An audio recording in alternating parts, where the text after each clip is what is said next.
Palamuru university ఎదుట APVP ఆధ్వర్యంలో విద్యార్థులు ఆందోళనకు దిగారు. యూనివర్సిటీలో మౌలిక వసతులు లేవని, బాలికల హాస్టల్ భవనాన్ని వెంటనే ఏర్పాటు చేయాలని డిమాండ్ చేశారు.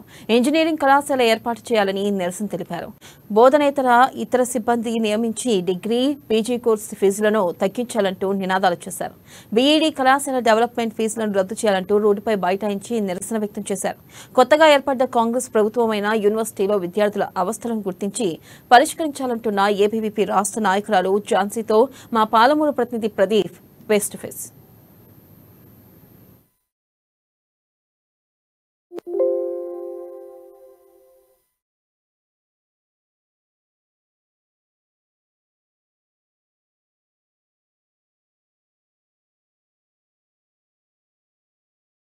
ఏబీవీపీ ఆధ్వర్యంలో ఏదైతే యూనివర్సిటీలో పలు సమస్యలపై ఏబీవీపీ ఆధ్వర్యంలో ఈరోజు భారీ ఎత్తున నిరసన కార్యక్రమం చేస్తున్నారు. దీనికి సంబంధించి విద్యార్థులంతా ఏకమై రోడ్డుపైకి వచ్చి రాస్తారోకో మరియు బైఠాయించిన పరిస్థితి అయితే ఉంది.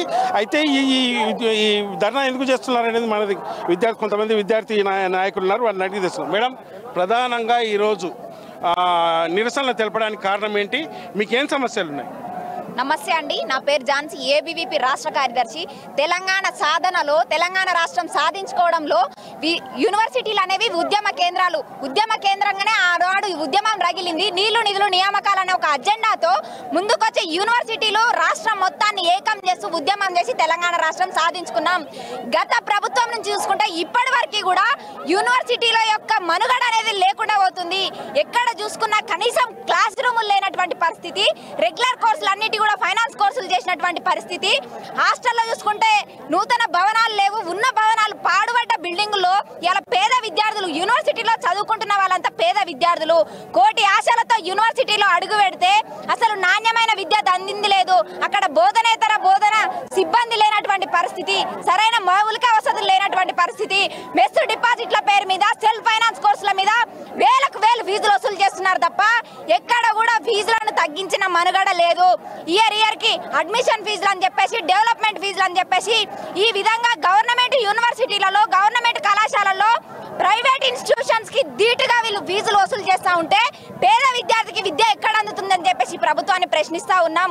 గత ప్రభుత్వంలో జరిగిన అన్యాయాలను ఖండిస్తూ యావత్ తెలంగాణ రాష్ట్ర యువత అంతా ఏకమై, నిరుద్యోగులు, విద్యార్థులు ఏకమై నూతన ప్రభుత్వాన్ని ఎన్నుకున్నారు.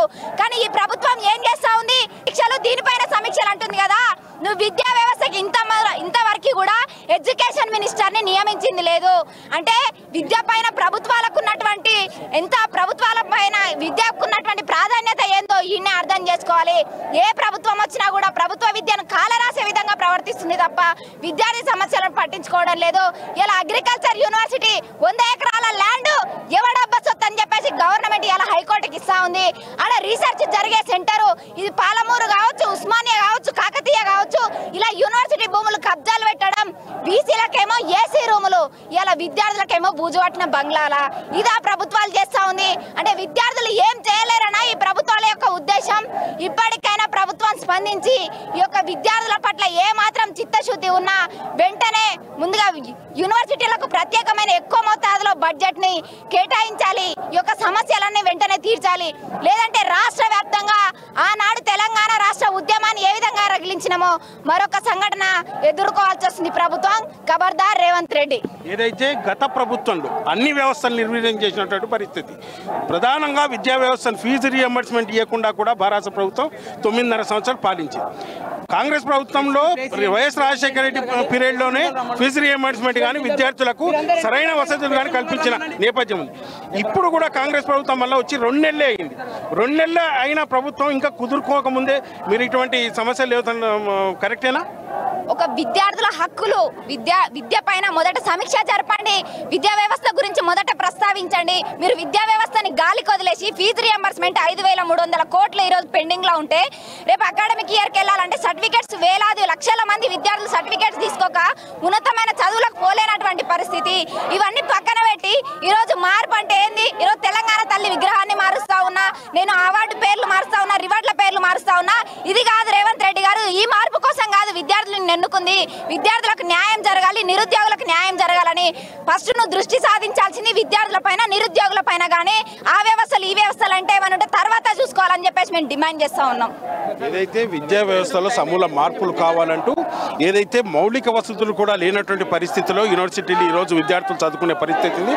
పేద విద్యార్థులకు అసలు చదువుకునే పరిస్థితే లేదంటూ ఫీజు రియంబర్స్మెంట్ 5,300 కోట్లు ఉన్నాయంటే అవి కూడా వెంటనే చెల్లించాలంటూ యూనివర్సిటీలో ఉన్న సమస్యపై సత్వరమే ప్రభుత్వం స్పందించి చర్యలు తీసుకోవాలంటూ అంతవరకు తమ నిరసన కార్యక్రమాలు కొనసాగిస్తూ ఉంటామంటూ విద్యార్థులు చెప్తున్నటువంటి ఇది ఇక్కడ పరిస్థితి. వీడియో జర్నలిస్ట్ రాజేష్తో ప్రదీప్, అమ్మా న్యూస్, పాలమూరు యూనివర్సిటీ నుంచి.